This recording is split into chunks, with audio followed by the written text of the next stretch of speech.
Bonjour. Alors il y a peu, une nouvelle amie m'a fait part de sa conviction qu'il fallait d'abord traiter les émotions avant de prétendre à l'éveil ou à une voie spirituelle euh, incarnée. Je trahis peut-être un peu, mais pas plus que ça. C'est un débat très très ancien entre faut-il d'abord nettoyer les émotions, les résoudre, s'en libérer, enfin faire face en tout cas, ou peut-on directement euh, entrer dans une voie d'éveil? Alors, ceux qui sont habitués à ma chaîne connaissent ma réponse. C'est la première, c'est que si on entre dans un travail sur les émotions, c'est un puits sans fond. Ça n'aura jamais de fin. Surtout aujourd'hui qu'on s'approprie des croyances venues d'ailleurs, comme la réincarnation. Donc quand on en aura fini éventuellement avec les émotions de cette vie, on en trouvera des résidus, des traumas de vie précédente. C'est interminable. Donc il n'y a jamais de fin à ça. On peut passer sa vie entière, même très longue, à rester là-dedans, scotché là-dedans, prisonnier là-dedans. L'autre possibilité, il y en a peut-être d'autres encore, mais l'autre possibilité, celle que moi je tente de partager en tout cas, c'est l'écoute non impliquée. C'est-à-dire qu'au sein de l'écoute non impliquée, on ne fuit pas les émotions, on ne les évite pas, on ne les conteste pas.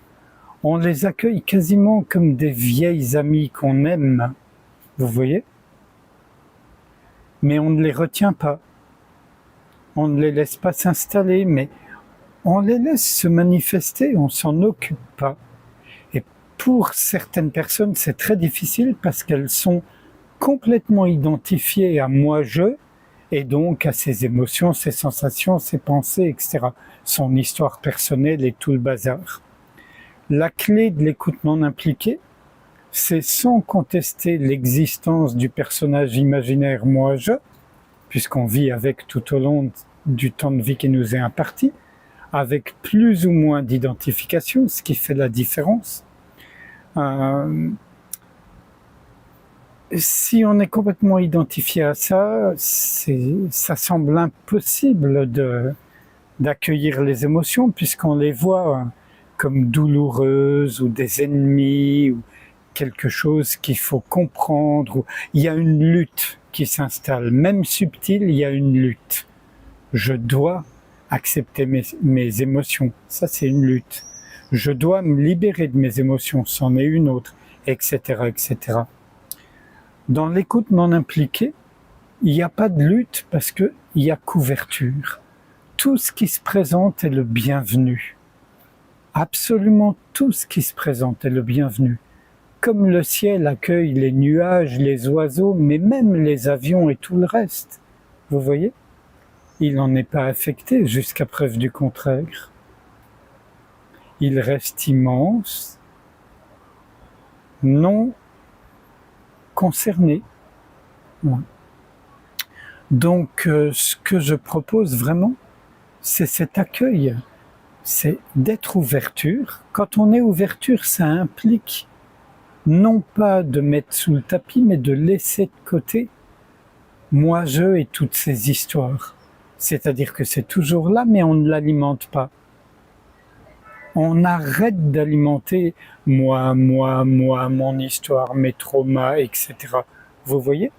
Ils seront peut-être là quand même, mais on ne les alimente pas. On ne les alimente pas ni en tentant de les retenir pour les comprendre, par exemple, ni en tentant de s'en débarrasser, ni même de les modifier. On accueille tout ce qui se présente, parce qu'en réalité, on n'est pas ce petit individu limité, identifié. On est l'immensité, l'ouverture, l'espace infiniment ouvert qui peut tout accueillir en son sein. Et là, pour clore le chapitre, je vous invite à une toute petite séance ensemble. Quand je dis séance, c'est une exploration guidée où on va accueillir ce qui se présente à nous en termes d'émotions, de sensations, de pensées, ce qui vient, sans s'impliquer dedans, sans donner de carburant ni dans un sens ni dans l'autre. Alors ça peut aider d'avoir une posture confortable, peut-être de fermer les yeux, mais vous pouvez les garder ouverts. Et sans faire le moindre effort de concentration, sans la moindre intention de méditer, de vous détendre ou je ne sais quoi, simplement être ce que vous êtes là maintenant tout de suite. Mais quand je dis être ce que vous êtes, c'est pas la petite personne. Celle-là, vous allez la voir au sein de ce que vous êtes vraiment. Ça veut dire que quand on s'implique pas dans blablabla, moi, mes problèmes, mon histoire, mes amours, etc., eh ben, l'espace est tout de suite là. On le repère ou pas, mais on peut vraiment, sans le moindre effort. C'est cet espace qui accueille, c'est pas moi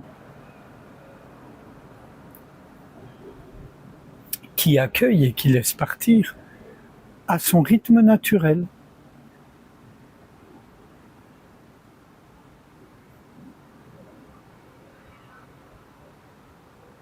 Si une émotion survient, on en a conscience, on peut ressentir dans son corps les effets,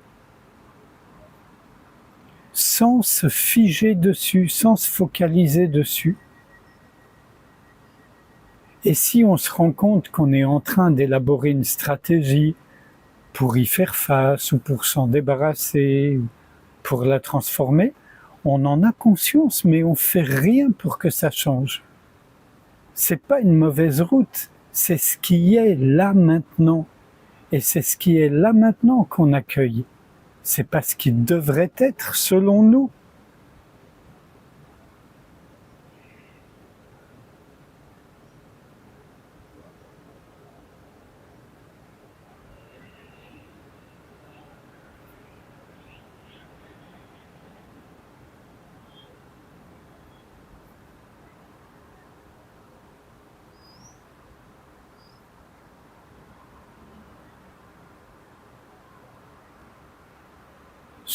Chaque fois que moi je repars, c'est-à-dire tente de reprendre le contrôle, avec ça devrait, ça ne devrait pas, moi je, etc.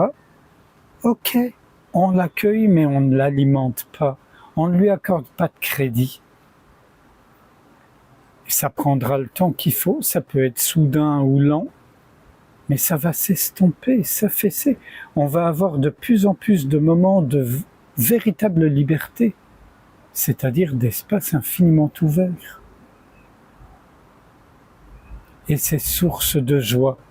Quoi qu'on puisse vivre en tant qu'être humain, quelles que soient les circonstances, les difficultés,